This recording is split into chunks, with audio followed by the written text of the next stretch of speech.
جن دوستوں نے ابھی تک ہمارے چینل کو سبسکرائب نہیں کیا ہے تو وہ جلدی سے سبسکرائب کر لیجیے گا۔ انزل کی آنکھ گہری نیند سے کھلی تھی، پیاس کی شدت سے حلق کانٹا ہوا تھا۔ اس نے سائڈ ٹیبل کی طرف نظر دوڑائی تو ملازمہ شاید پانی رکھنا بھول گئی تھی۔ وہ اٹھ کر اپنے کمرے سے باہر آئی، آنکھوں میں اب بھی نیند کا خمار تھا۔ سیڑھیاں اتر کر کچن میں آئی، مگر جیسے ہی فریج کھولنے لگی اس کے منہ پر کسی نے ہاتھ رکھا۔ اس کے عقم میں جو بھی تھا اسے اپنے حصار میں لے کر بالکل بے بس سا کر چکا تھا۔ انزل چاہ کر بھی اسے اپنا آپ چھڑوا نہیں پا رہی تھی۔ رات کے اس گپ اندھیرے میں وہ جو کوئی بھی تھا نہ جانے اسے کہاں لے جا رہا تھا۔ وہ چاہ کر بھی چیخ نہیں پا رہی تھی۔ پھر لاؤنج کا دروازہ کھلا، سامنے 2 گارڈ الرٹ کھڑے تھے۔ ڈرائیور کو بولو گاڑی نکالے۔ اپنے عقم میں شہریار کی آواز سن کر اس کے ہوش اڑے تھے۔ دونوں گارڈ حکم سن کر متحرک ہوئے تھے۔ ڈرائیور گاڑی میں بیٹھ چکا تھا۔ شہریار انزل کو اپنے حصار میں قابو کیے گاڑی تک لایا تھا۔ وہ اسے اپنا آپ چھڑوانے کی کوشش کر رہی تھی، لیکن اس کی سخت گرفت سے نکلنا اس کے لیے ممکن نہیں تھا۔ گاڑی کا پچھلا دروازہ کھلا تو ایک مسرور کن بونے نے اسے ہوش سے بیگانہ کرنا شروع کیا تھا۔ اس پر غنودگی سی چھانے لگی تھی۔ بنا شور مچائے ہی وہ خود سے بیگانی ہوئی تھی، مگر جب ہوش آیا تو ایک تاریک کمرے میں خود کو پا کر جان نکلی تھی۔ وہ ایک بیڈ پر لیٹی ہوئی تھی۔ کمرے میں اے سی کی ٹھنڈک بہت زیادہ تھی۔ وہ فوراً بیڈ سے اٹھ کھڑی ہوئی۔ کمرے میں اسے ملگجی سی روشنی محسوس ہو رہی تھی۔ دماغ ابھی بھی سن تھا، لیکن ہوش میں آ چکی تھی۔ کمرے کے دروازے پر پہنچ کر جیسے ہی دروازہ کھلا تو وہ لاک تھا۔ پھر یاد آنے لگا کہ کیسے شہریار نے اسے گاڑی میں بٹھایا تھا۔ خود کو ایک انجان سے کمرے میں دیکھ کر دل اچھل کر حلق میں آیا تھا کہ شہریار اسے دھوکے سے کہاں لے آیا ہے۔ اس سوچ نے انزل کی جان نکالی تھی۔ اس نے دروازہ کھٹکھٹانا شروع کر دیا۔ شہریار کھولو پلیز، کیوں تم مجھے یہاں لائے ہو؟ وہ رونے لگی تھی۔ اسے شہریار سے ہرگز بھی ایسی توقع نہ تھی۔ کچھ دیر وہ یوں ہی دروازہ بجاتی رہی۔ کچھ دیر بعد دروازے کا لاک کھلنے کی آواز آئی تھی۔ دروازہ کھلا تو سامنے شہریار ہی تھا۔ اندر آتے ہی اس نے دروازہ بند کیا تھا اور ساتھ ہی کمرے کے بلب روشن کیے تھے۔ انزل اس وقت کسی خوفزدہ چڑیا کی مانند بری طرح کانپ رہی تھی۔ وہی خوف جو بچپن میں ہر وقت اس کے چہرے پر شہریار کو دیکھ کر چھا جاتا تھا۔ شہریار مجھے گھر، شٹ اپ انزل، ایک لفظ بھی نہیں سنوں گا۔ شہریار کی آنکھوں کے ڈوڑے اس وقت غصے سے سرخ ہو رہے تھے۔ اس نے انزل کی بات مکمل سنی بھی نہیں تھی۔ شہریار کے انداز پر وہ کانپ کر رہ گئی۔ میں نے بہت عزت سے تمہیں اپنانے کی کوشش کی تھی انزل، مگر تمہیں تو شاید عزت راس ہی نہیں ہے۔ شہریار پر تو اس وقت نہ جانے کون سا جنون سوار تھا۔ اس کے غصے کو دیکھ کر انزل کا دل پھر سے سوکھے پتے کی مانند گھبرایا تھا۔ مجھے یہاں کیوں لائے ہو؟ مجھے واپس حویلی جانا ہے، پلیز مجھے حویلی جانے دو۔ وہ روتے ہوئے اس کے ہاتھ جوڑنے لگی۔ شہریار نے فاصلہ کم کر کے اس کے دونوں جڑے ہاتھ اپنے ہاتھوں میں لیے۔ انزل کی جان اس کی جسارت پر ہوا ہوئی تھی۔ حویلی جانا ہے تم؟ ہاں ضرور جاؤ، بس چند پیپر پر سائن کر دو، میں خود تمہیں حویلی لے جاؤں گا۔ یہ کہہ کر شہریار نے اپنے گارڈ کو پکارا تھا۔ کمرے کا دروازہ کھلا تو شہریار نے انزل کے ہاتھ چھوڑ دیے اور پیچھے ہٹ گیا۔ گارڈ اندر داخل ہوا۔ گارڈ چند پیپر اور پین شہریار کو دیے۔ شہریار نے وہی پیپر اور پین اس کے ہاتھ سے لیا اور اس سے پوچھنے لگا، باہر سارا انتظام ہو چکا ہے؟ شہریار کے کہنے پر وہ گارڈ دوبارہ سے کمرے سے باہر چلا گیا۔ انزل سانس روکے یہ سب دیکھ رہی تھی، کتنی آسانی سے اسے بری طرح سے پھنسا چکا تھا۔ شہریار نے وہ پیپر اس کے سامنے کیے۔ لو سائن کرو اس پر۔ جیسے ہی شہریار کے وہ پیپر انزل کے سامنے کیے، وہ کرنٹ کی مانند پیچھے ہٹی تھی۔ اس کی چھٹی اس نے خطرے کی گھنٹی بجائی تھی۔ کس چیز کے پیپرز ہیں؟ انزل کے الفاظ زبان سے ادا نہیں ہو رہے تھے۔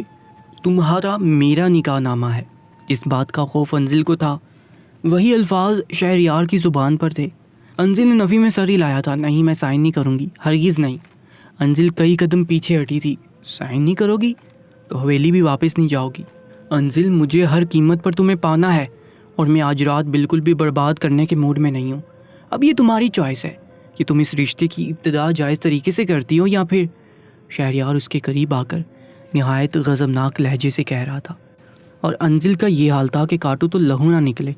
جو لفظ وہ شہریار بلوچ کے منہ سے سن رہی تھی، دل تو گویا درکنا بھول گیا تھا۔ اس وقت وہ جس قدر غصے میں اندھا تھا، انزل کے ساتھ کچھ بھی کر سکتا تھا۔ شہریار یہ سب ٹھیک نہیں ہے، ایک کمزور سا احتجاج تھا۔ مجبور تم نے کیا ہے، میرے پاس وقت نہیں ہے انزل، یا تو نکاح نامے پر سائن کرو اور اس رشتے کو قبول کر لو، میری ہو جاؤ، ورنہ دوسری صورت میں بھی ہونا تمہیں شہریار کا ہی پڑے گا۔ مگر اپنی ادھوری بات میں وہ جو کچھ اسے سمجھا گیا تھا، انزل کا جی چاہا زمین پھٹے اور وہ اس میں سما جائے۔ انزل ایک نظر اسے دیکھ رہی تھی اور ایک نظر اس کے ہاتھ میں پکڑے پیپر پر۔ وہ جس سیاد کے قید میں آ چکی تھی وہ اس کے ساتھ کچھ بھی کر سکتا تھا۔ اس نے شہریار سے وہ پیپر لیے اور اس پر سائن کر دیے۔ شہریار کے چہرے کے تاثرات پل میں بدلے تھے، چہرے پر اپنی جیت کا زام تھا، اور انزل تو شاید اندر مر چکی تھی۔ یہ مرد کیوں عورت کو اپنے سامنے جھکا کر خود کو بڑے فخر سے مرد کہتا ہے؟ اب فیض کی ایسی مردانگی پر انزل نے نفرت سے سوچا تھا۔ شہریار نے اس کے ہاتھ سے پیپر لیا اور مسکراتے ہوئے بولا، گڈ گرل، میرا انتظار کرو مسز شہریار، میں بس نکاح خاں کو تمہاری راضی نامہ دے کر آتا ہوں۔ یہ کہہ کر وہ کمرے سے باہر جا چکا تھا اور انزل کا دل یوں تھا کہ بس آج ڈوب ہی جائے گا۔ وہ پھوٹ پھوٹ کر رو رہی تھی۔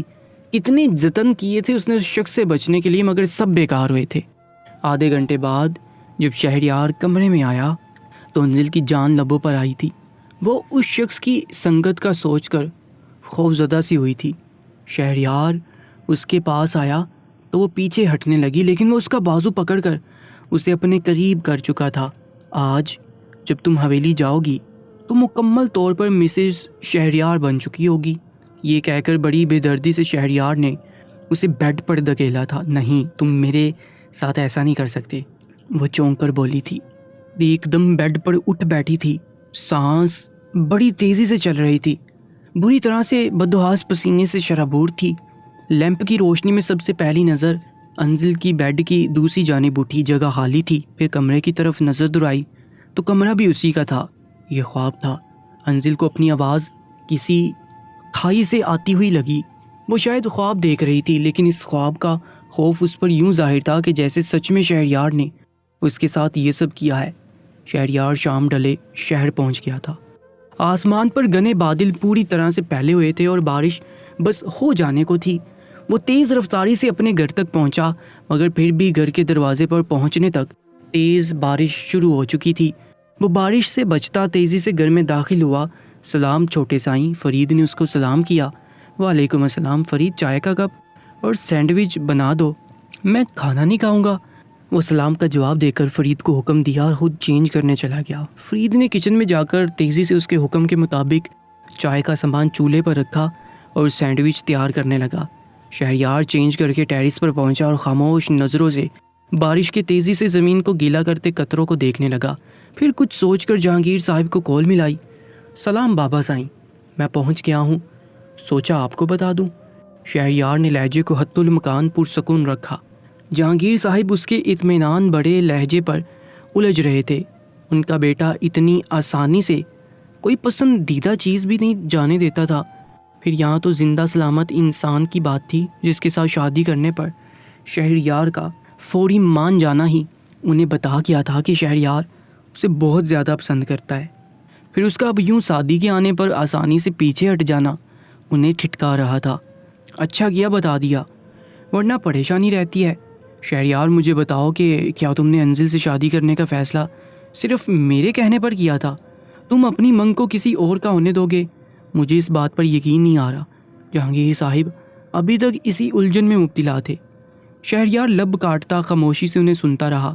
ہم نے انزل کو پالا، پیار دیا اور دنیا کی ہر آسائش دی، کیا اسی لیے کہ وہ اپنے حصے کی جائیداد لے کر ان غریب رشتہ داروں میں جا بیٹھے؟ تمہاری بزدلی اور خاموشی مجھے نقصان پہنچائے گی۔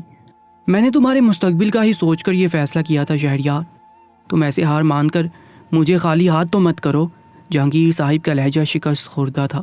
انہوں نے انزل کو جوان کرنے تک صرف اسی وجہ سے اپنے پاس رکھا تھا، اور اب اس موڑ پر آ کر جب وہ انزل کا حصہ ہتھیانے ہی والے تھے، وہ راستہ بدل گئی۔ جہانگیر صاحب کے لیے زندگی کی سب سے بڑی ہار تھی جو ایک چھوٹی سی لڑکی نے دی تھی۔ بابا سائیں، میں بس آپ سے اتنا کہوں گا، آپ کے باپ کی جائیداد انزل کہیں نہیں لے جا سکے گی۔ اطمینان رکھیں اور جو میں کہتا ہوں بس وہی کریں۔ شہریار سنجیدگی سے بولتے ہوئے انہیں سمجھانے لگا۔ جہانگیر صاحب اس کی بات پر پورا امید ہونے لگے۔ انزل کا نکاح اس کے کزن سعدی کے ساتھ طے کر دیں اور جتنی جلدی ہو سکے ان کا نکاح کر دیں۔ شہریار کی بات پر جہانگیر صاحب کو جھٹکا لگا تھا۔ یہ کیا بات کر رہے ہو؟ انزل کا نکاح اس لڑکے سے ہوا؟ تم خالی ہاتھ رہ جائیں گے۔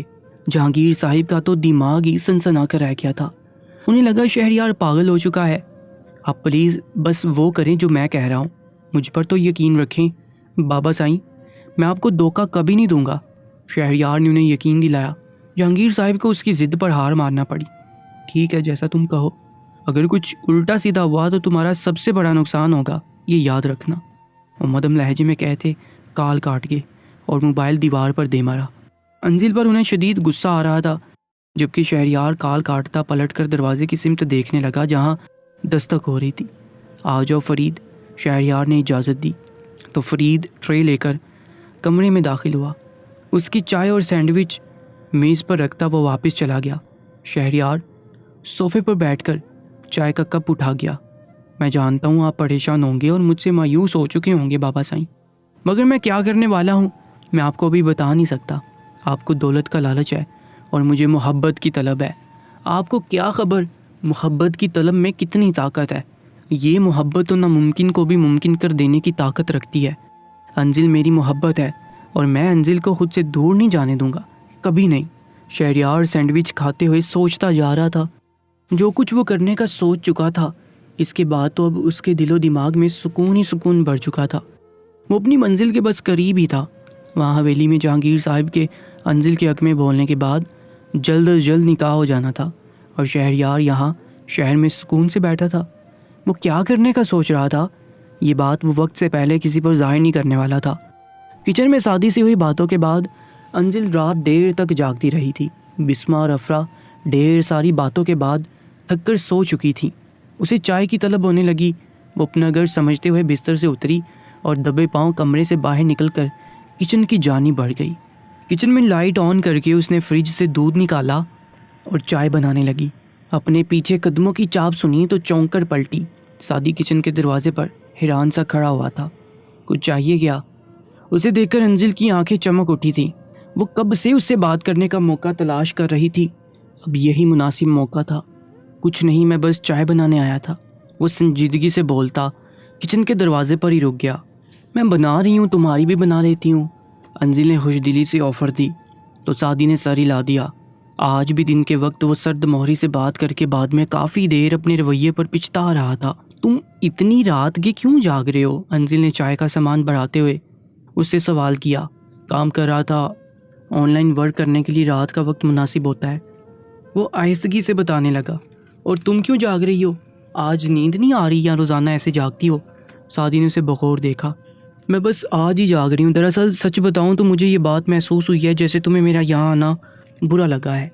میں جانتی ہوں میں غلط تھی، اور انزل نے افسردگی سے اسے وضاحت دینے کی کوشش کی تو وہ نفی میں سر ہلاتا اسے روک گیا۔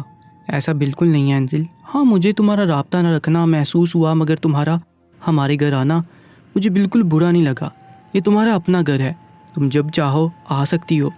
سادی نے کھلے دل سے اسے خوش آمدید کہا تو انزل اداس سی ہو گئی۔ سادی تم نہیں جانتے میں نے حویلی میں کیسے حالات جھیلے ہیں۔ انزل اداس گہرا سانس بھرتی چائے کے نیچے چولہا بند کرنے لگی۔ میں جاننا چاہوں گا اگر تم بتانا چاہو۔ چائے بن گئی ہے تو ٹیرس پر آ جاؤ، ٹھنڈی ہوا چل رہی ہے، سادی نے دوستانہ لہجے میں کہا تو انزل سر ہلا گئی۔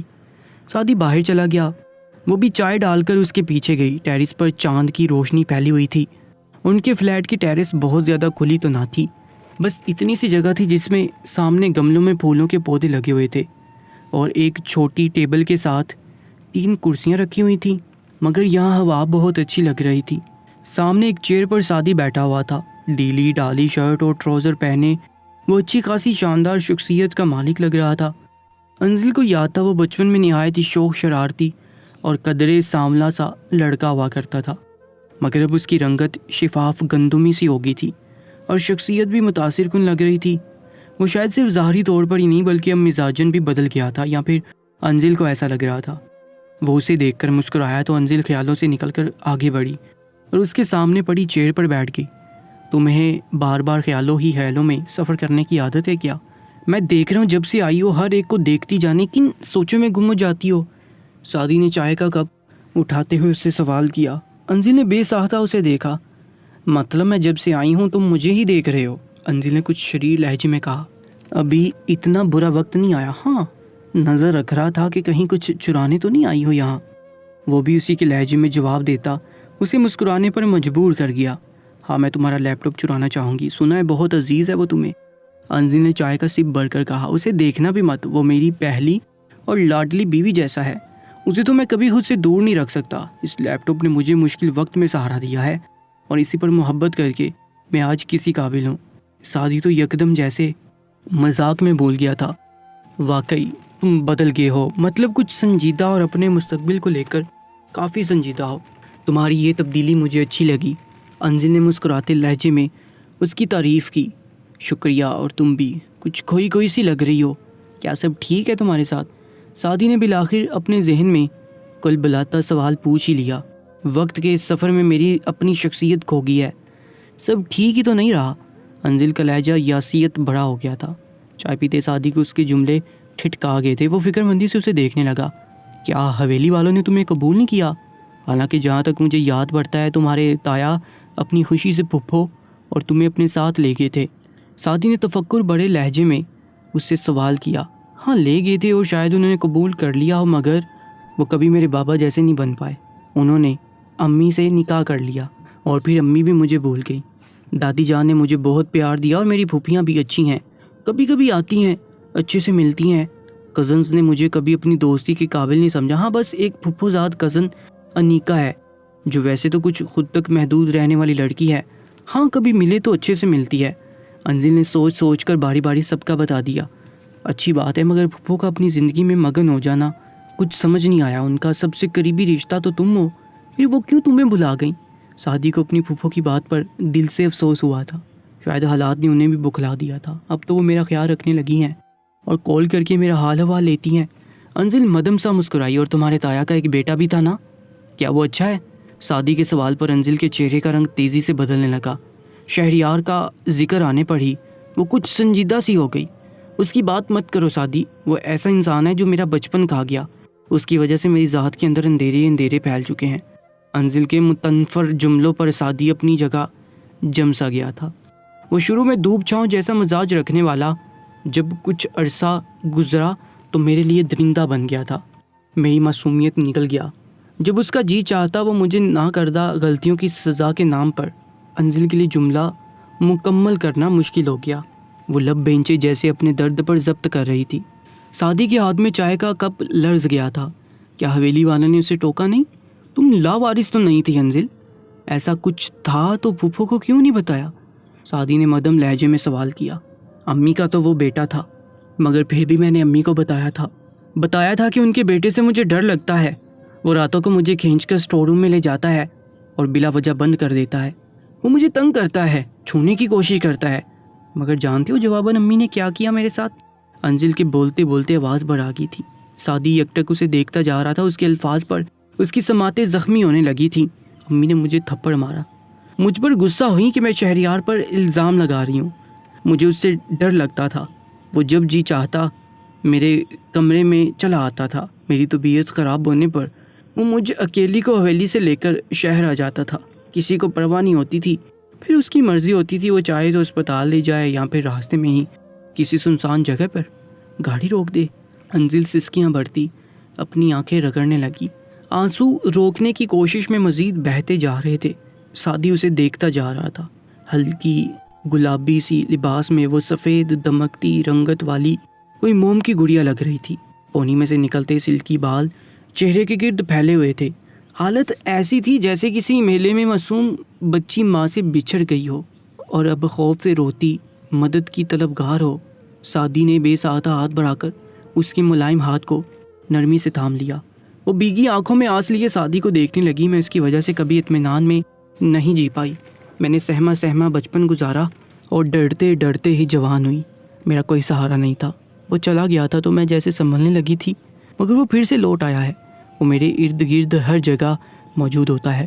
میں اسے دور بھاگنا چاہتی ہوں، مگر اسی کے پاس جا کھڑی ہوتی ہوں۔ وقت نے جیسے مجھے اس سے باندھ دیا ہے۔ وہ اپنے لبوں کو بے دردی سے کچلتی سسکیوں کو دبا رہی تھی۔ سادی کو اس پر ترس آیا۔ اسے یاد تھا وہ بچپن میں سکندر صاحب کی بہت لاڈلی ہوا کرتی تھی اور وقت لاڈلوں سے ہمیشہ سخت امتحانات لیتا ہے۔ یہ تو شاید ایک اٹل حقیقت تھی، انزل گھبراؤ مت، اب تم اکیلی نہیں ہو، میں ہوں نا تمہارے پاس۔ سعدی نے نرمی سے اس کے شفاف رخساروں پر پھسلتے آنسو صاف کیے۔ سعدی، کیا تم میرا سہارا بنو گی؟ کیا اب سے آئندہ تم میرا ساتھ دو گی؟ انزل نے یکدم اس کا ہاتھ تھام کر امید سے سوال کیا۔ سعدی کچھ گڑبڑا سا گیا۔ سہارا مطلب؟ لڑکی کہیں تم بیٹھے بٹھائے مجھ سے شادی کی بات تو نہیں کرنے لگی؟ وہ اپنی بکھلاہٹ کو مزاح کا رنگ دے کر سوال کرنے لگا۔ نہیں، مجھے دوسرا سہارا چاہیے، میں یہاں شہر میں اکیلی ہاسٹل میں رہتی ہوں، 100 مسئلے مسائل ہوتے ہیں۔ پچھلے دنوں میں ایک بری لڑکی کی چال میں پھنس کر ہاسٹل سے باہر نوکری کی تلاش میں چلی گئی اور ایسی پھنسی کہ پولیس اسٹیشن پہنچ گئی۔ مجھے ایسی حالت میں اسی شہریار کو مدد کے لیے پکارنا پڑا جس کا نام سن کر بھی میں سہم جاتی ہوں۔ وہ میری مدد کو تو چلا آیا، مگر اس نے مجھ پر یہ احسان کئی مرتبہ جتا کر اپنی بات منوانے کی کوشش کی۔ اس نے کتنے روز مجھے اپنے گھر میں رکھا، جو میرے لیے بہت اذیت ناک مرحلہ تھا۔ انزل نے اپنے جیل جانے کی بات گول کرتے ہوئے سعدی کو سب بتا دیا۔ جیل جانے کا نہیں بتا پائی، یہ بات اس کے لیے باعث ذلت اور باعث شرمندگی تھی۔ اوہ، تو تم اب بالکل پریشان مت ہونا، تمہیں اب کسی کا احسان لینے کی ضرورت نہیں پڑے گی۔ تمہیں آئندہ جب جہاں میری ضرورت پڑے مجھے ایک بار میسج کر دینا، میں بنا سوال کیے پہلی فرصت میں تمہارے پاس پہنچ جاؤں گا۔ اب ڈرنا چھوڑ دو، میں تمہاری طاقت بنوں گا۔ سعدی نے اس کے ہاتھ مضبوطی سے تھام کر اسے اپنے ساتھ کا احساس دلایا۔ اس کے مضبوط لہجے اور مسکراتی آنکھوں نے انزل کو یکدم جیسے آزاد کیا تھا۔ اسے پہلی بار محسوس ہوا وہ اب اکیلی نہیں ہے، اس کے پاس بھی کوئی اپنا ہے جو بغیر کسی غرض کے اس کے ساتھ رہے گا اور اس کا خیال رکھے گا۔ وہ جلملاتی آنکھوں سے سعدی کو دیکھتی مسکرا رہی تھی۔ سعدی کا ساتھ اسے دنیا سے لڑنے کی ہمت دے رہا تھا۔ اب مجھے اس شہریار کی بالکل ضرورت نہیں، تم میرا ساتھ کبھی مت چھوڑنا سعدی، چاہے تمہاری شادی ہو جائے، تمہاری فیملی بن جائے، تب بھی نہیں۔ انزل نے اسے یقین مانگا، اس سے وعدہ مانگنے لگی۔ سعدی کو اس پر کسی معصوم سی بچی کا گمان ہونے لگا تھا جو آج بھی اندھیروں میں گری سہاروں کے لیے ہاتھ مار رہی تھی۔ مجھے اگر ہمیشہ تمہارے ساتھ رہنے اور تمہارا ساتھ دینے کے لیے تم سے ہی شادی کرنی پڑی تو وہ بھی کر لوں گا۔ تم اب سعدی پر یقین رکھو اور مطمئن ہو جاؤ، اپنے اندر سے سب ڈر نکال دو۔ سعدی نے اس کے سر پر ہاتھ رکھ کر ہولے سے تپتپاتے ہوئے یقین دلایا تھا۔ کیا ہونے والا تھا آگے جاننے کے لیے اس ناول کی نیکسٹ ایپیسوڈ کو لازمی سے دیکھیے گا، جو انشاءاللہ اسی چینل پر اپلوڈ کی جائے گی۔ اپنا بہت زیادہ خیال رکھا کریں۔ اللہ نگہبان۔